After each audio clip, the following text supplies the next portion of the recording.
తెనాలి మండలం కొలకలూరు గ్రామంలో ఉన్న శ్రీ సత్యనారాయణ స్వామి ధర్మసత్రం తాలూకు భూమిని సర్వే చేయించి అన్యాక్రాంతం కాకుండా చూడాలని గ్రామస్తులు సోమవారం తహసీల్దార్ గోపాలకృష్ణకు వినతి పత్రం సమర్పించారు.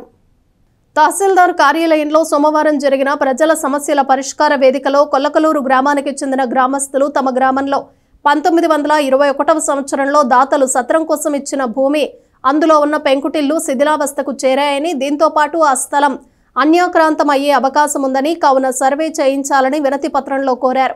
ఈ సందర్భంగా గ్రామస్తులు మాట్లాడుతూ దాతలు ఇచ్చిన స్థలాన్ని కొంతకాలం క్రితం దేవాదాయ శాఖకు అప్పగించడం జరిగిందని, వారు కూడా పట్టించుకోకపోవడంతో సుమారు 10 సెంట్ల భూమి శిథిలావస్థకు చేరి అన్యాక్రాంతం అవుతోందని అన్నారు. ఇప్పటికైనా అధికారులు స్పందించి భూమిని సర్వే చేసి అన్యాక్రాంతం కాకుండా చూడాలని వారు కోరారు. ఆలపాటి లక్ష్మయ్య, శివారెడ్డి, నాగభూషణం శ్రీనివాస్, తోట లక్ష్మయ్య, లక్ష్మీకాంతరావు తదితరులు వినతి పత్రం సమర్పించిన వారిలో ఉన్నారు.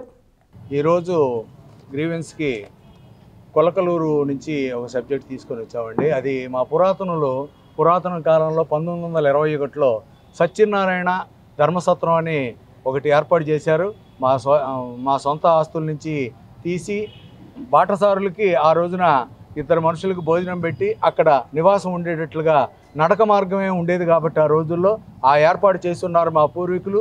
అది అన్యాక్రాంతం కాకుండా ఆ 18 సెంట్లు 2 గజాలని గవర్నమెంట్ దేవాదాయ ధర్మశాఖకి మేము వారికి అప్పచెప్పాము. 1937లో ఒక షెడ్యూలు, 1947లో ఒక షెడ్యూల్ ప్రకారం దేవాదాయ శాఖకి అది ఇవ్వటం జరిగింది. దాన్ని ఇంతవరకు కూడా అది పడిపోయి ఖాళీగా ఉండటం, ఇప్పుడున్న ప్రభుత్వం వారు సనాతన ధర్మాన్ని ఒక రూపం దాల్చారు. అందువలన మాలో సంతోషం వచ్చి ఆ 18 సెంట్లు అన్యాక్రాంతం కాకుండా అది ప్రభుత్వానికి ఉపయోగపడాలి, ఆ లాభం దాని మీద వచ్చే బెనిఫిట్ అనేది ప్రజలకు ఉపయోగపడాలనే సదుద్దేశంతో ఈరోజు ఎంఆర్ఓ గారికి అప్లికేషన్ ఇవ్వటం జరిగింది. వారు చక్కగా స్పందించారు, ఎంతో ఆనందం మాకేసింది.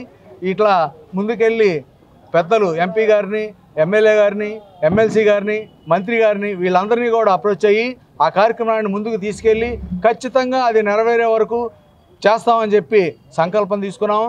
ఆ సంకల్పంతో ముందుకెళ్తామని మీ అందరికీ కూడా.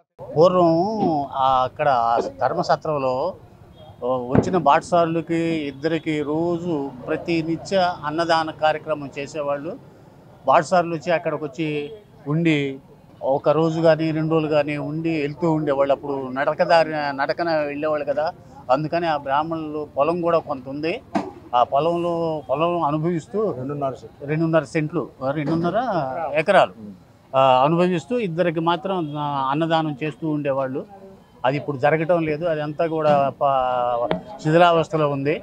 దయచేసి దాన్ని మరలా పునరావృతం చేసి గవర్నమెంట్ వారు దాన్ని చర్య తీసుకొని ప్రజలకు మంచి చేయాలని. 3 కోట్ల రూపాయలు 3 కోట్ల విలువ కలిగిన